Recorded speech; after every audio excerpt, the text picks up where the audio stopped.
దావీదు కుమారుడని పిలువబడ్డాడు. కానీ సౌలు ఇశ్రాయేలుకు రాజు అయ్యాడు. రాజు అయినప్పుడు అతన్ని దేవుడు తీసుకువచ్చాడు, ఆకర్షించుకుని. గాయకులు పోయి అని విచారణ కన్నా వచ్చాడు. దేనికి వచ్చాడు? సమూయేలు గ్రంథం మొదటి సమూయేలు 10వ అధ్యాయం 8వ వచనం. నాకంటే ముందు నీవు గిల్గాలుకు వెళ్ళగా దహన బలులను సమాధాన బలులను అర్పించుటకై నేను నీ యొద్దకు తిరిగి వద్దును. నేను నీ యొద్దకు వచ్చి నీవు చేయవలసిందాన్ని నీకు తెలియజేయ వరకు 7 దినముల పాటు నీవు అచ్చట నిలవాలి. ఎన్ని రోజులంటే 7 రోజుల నుంచి ఉన్నాడట సమూయేలు ప్రవక్త. నేను 7 గంటలు ఆగమంటే ఆగమంటే ఆగరు. దేవుని ఇస్తూ 7 రోజులు ఎదురు చూడాలట. నేను అక్కడికి తిరిగి వస్తాను, అప్పటి వరకు నీవు అక్కడ నిలిచి ఉండమన్నాడు.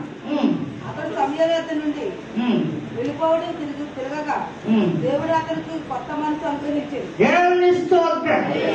చూసారా ఎలాగ అనుగ్రహించాడు అంటే 5వ వచనంలో ఉంది. 5వ వచనంలో ఈలాగపోవచ్చు. ఇక్కడ కొన్ని సిగ్నల్స్ ఇచ్చాడు. నువ్వు ఇలా రాహేలు సమాజ్ దగ్గరికి వెళ్ళేలకు నీకు 3 ఎదురొస్తాడు, ఇవన్నీ చెప్పాడు. తర్వాత వాడు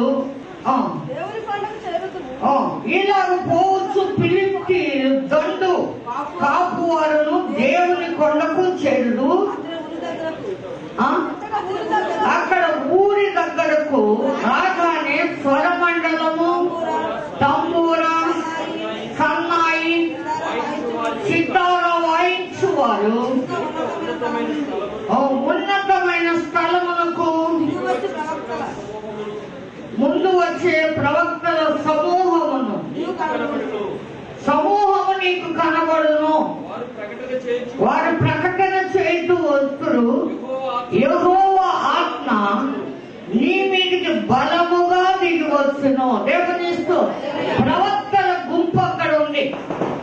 వారు దేవుని గురించి పాటలు పాడుతూ వాయిద్యాలు, సితారాలు ఇవన్నీ కూడా స్వరమండలం, తంబూర, సన్నాయి ఇవన్నీ వాయిస్తూ ఉండగా ఆ ఉన్నతమైన స్థలములో నుండి దిగి వచ్చి ప్రవక్తల సమూహము నీకు కనబడినప్పుడు వారు ప్రకటన చేయించు వస్తురు. యెహోవా ఆత్మ నీ మీదకి బలముగా, నేను ఇచ్చిన అభిషేకమే కాదు, యెహోవా ఆత్మ బలముగా నీ మీదకి దిగి వస్తుంది. నీవు వారితో కలిసి ప్రకటన చేయించుండగా కొత్త మనసు వస్తుంది అన్నాడు. నిజంగా వచ్చింది సమూయేలు చెప్పిన దినాన్ని. కానీ అది నిలుపుకున్నాడా? ఇశ్రాయేలుకు మొదటి రాజు అయిన సౌలు అబ్రహాముతో వెళ్ళిన లోతు కూడా ఆశీర్వాదానికి వారసుడు కాలేదు. బయలుదేరాడు కానీ ఆశీర్వాదం ఇద్దామని అబ్రహామును పిలిస్తే నీ స్వజనుల్ని, నీ బంధువుల్ని, నీ దేశాన్ని విడిచి రమ్మంటే అన్న కుమారుడు కూడా వెళ్ళాడు కానీ అన్నాళ్ళు నేర్చుకోలేదు భక్తి. దేవుని స్తోత్రం. కనుక చూడండి, భక్తుడు దేశంలో లేదు, భక్తులు అంటే విధేయులు. దేవుని స్తోత్రం. అక్కడ ప్రవక్తల గుంపులో కలిశారు. వారు వాయిద్యాలు వాయిస్తూ ఉన్నారు. వారి పాటలు, సన్నాయి, తంబూరా ఇవన్నీ కూడా వింటూ ఉండగా ప్రవక్తల సమూహంలో కలిశారు. వెంటనే దేవుని ఆత్మ బలంగా దిగి వచ్చింది. కొత్త మనసు వచ్చింది. రాజు అయిపోయిన 2 సంవత్సరాలే దావీదుకు దేవుని ఆత్మ ఇచ్చిన తర్వాత అతడు సుబుద్ధి గలవాడై నిజముగా ఇశ్రాయేలు 40 సంవత్సరాలు రాజ్యం చేస్తూ పరిపాలించాడు. దేవుని స్తోత్రం. అతడే యేసుక్రీస్తు జన్మ గురించి కూడా చెప్పాడు. మనుషులని ఏదే ఒకడు పుట్టును. 2వ సమూయేలు 23వ అధ్యాయంలో మనుషులు ఏదే ఒకడు పుట్టును, అతడు నీతిమంతుడై. యేసు ప్రభు అన్నాడు, 2 కన్నులు కలిగి నరకములో ప్రవేశించట కంటే ఒంటి కన్ను గలవాడే జీవములో ప్రవేశించట మేలు అని. దావీదుకు 2 కళ్ళు వచ్చినాయి ఒకసారి. అంటే లోకాన్ని చూసే కన్ను, ఉరియా భార్యను చూసి పడిపోయాడు పాపంలో. అందుచేత పుట్టిన బిడ్డ చావటమే కాదు, కుటుంబంలో అన్నదమ్ములు కలహాలు ఎక్కువయ్యి ఒకళ్ళొకళ్ళు చంపుకుని కక్ష ప్రతీకారాలు పొందారు. కనుక అక్కడ నుండి తల్లడిల్లే ప్రమాదాలు దావీదుకే వచ్చింది. కానీ యేసుక్రీస్తు రాజ్యం మాత్రం అంతము లేనిది. దేవుని స్తోత్రం. దావీదు రాజ్యము అంతం అవటానికి రెడీ అయిపోయింది. కానీ దేవుడిచ్చిన మాట చొప్పున సొలొమోను కుమారుని చేతిలో ఇచ్చి 10 భాగాలు తీసుకుని 2 భాగాలు వచ్చాడు. దేవుని స్తోత్రం. ఈనాడు మనలో కూడా దేవుడు నీతి కలిగిన మాటలు దేవుని ఉండాలి. దేవుని స్తోత్రం. నమ్ముకున్నామంటే నమ్మటం కాదు. నీతిమంతుడు విశ్వాస మూలముగా బ్రతుకుతాడట. విశ్వాసం ఎలా వస్తుందంటే వినుటకు చెవులు ఉంటే వినుట వల్ల వస్తుంది, క్రీస్తుని గురించిన మాట వల్ల. దేవుని స్తోత్రం. ఈనాడు కొత్త సంవత్సరం మనకి ఆరంభించినప్పుడు దేవుని ఆత్మ బలముగా మన మీదకు దిగితే మనం ఇంకా బలవంతులంగా దావీదు వలె వర్ధిల్లుతాం. దేవుని స్తోత్రం. సుబుద్ధి. ఆ నిత్య జీవం పొందాలంటే కుమారుని యందు విశ్వాసం ఉంచాలి. క్రీస్తు శకము 2015లోకి మనం వెళ్తున్నాం. దేవుని స్తోత్రం. క్రీస్తు వచ్చాడా లేదా? కడపట ఆయన ఉన్నాడు. మొదట ఆయన క్రొత్త దినం మనకు ఆరంభమవుతూ ఉంది. దేవుని స్తోత్రం. క్రొత్త మనస్సు మనకు రావాలి, క్రొత్త జన్మ అనుభవం మనకు రావాలి, క్రొత్త గీతాలు మనం పాడాలి కొత్త సంవత్సరంలో. దేవుని స్తోత్రం. స్తోత్రం. కనుక దేవుని ఆత్మతో మనం పాటలు పాడాలి, దేవుని ఆత్మతో మనం నడవాలి. ద్వితీయోపదేశకాండం చూడండి 18వ అధ్యాయంలో 16వ వచనంలో చూడండి. మొట్టమొదట హోరేబులో ఆ సమూహము నేను చావకుండునట్లు మళ్ళీ నా దేవుడైన యెహోవా స్వరము నాకు వినబడకుండునుగాక అన్నాడట. చచ్చిపోతామని యెహోవా మాట్లాడాడు సీనాయి పర్వతం మీద నుండి. మాట్లాడితే చచ్చిపోతాం అన్నాడు.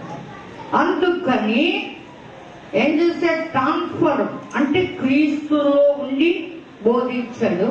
అంటే కొండ మీదకి దిగలేదు, క్రీస్తులో ఉండి బోధించు. ఈయన నా ప్రియ కుమారుడు, ఈయన యందు నేను ఆనందిస్తున్నాను. యోహాను సాక్షి ఇచ్చాడు.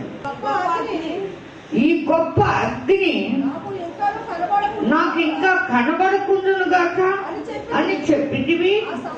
ఆ సమయమున నీ దేవుడైన యెహోవాను నీవు అడిగిన వాటన్నిటి చొప్పున నీ దేవుడైన యెహోవా నీ మధ్యను నా వంటి ప్రవక్తను. నువ్వు అడిగావు కదా, దేవుడు డైరెక్ట్ గా మాట్లాడితే చచ్చిపోతాను అన్నారు కదా మీరు.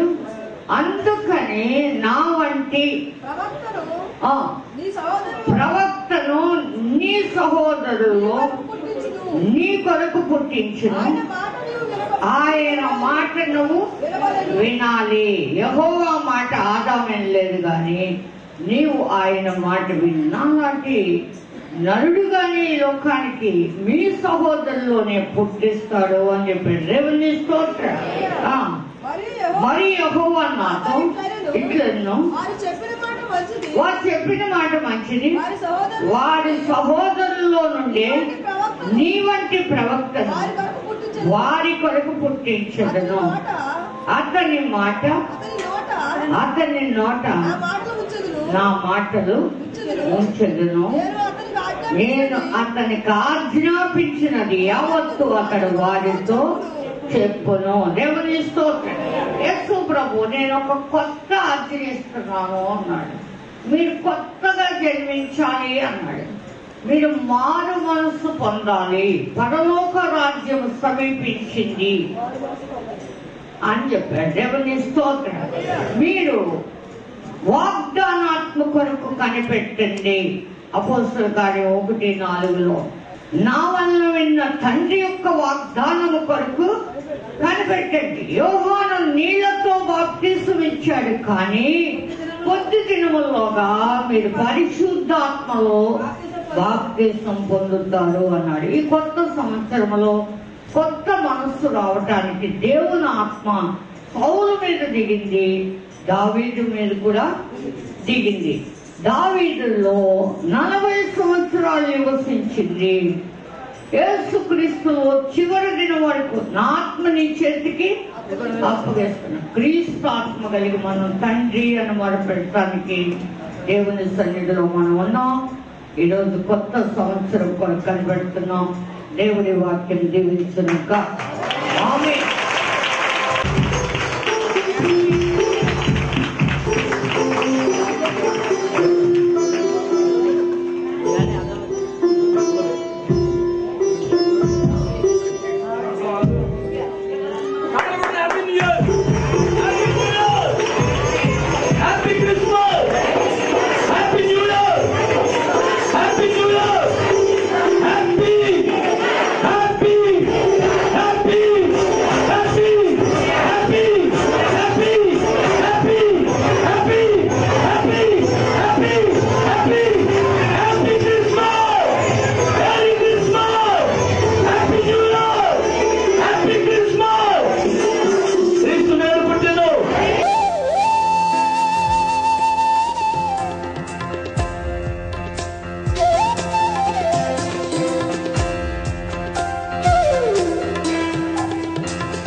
సంవత్సరములు గతించుచుండా అవధూతన పరచుము, యేసయ్యా నీ రూపముకు మార్చుము.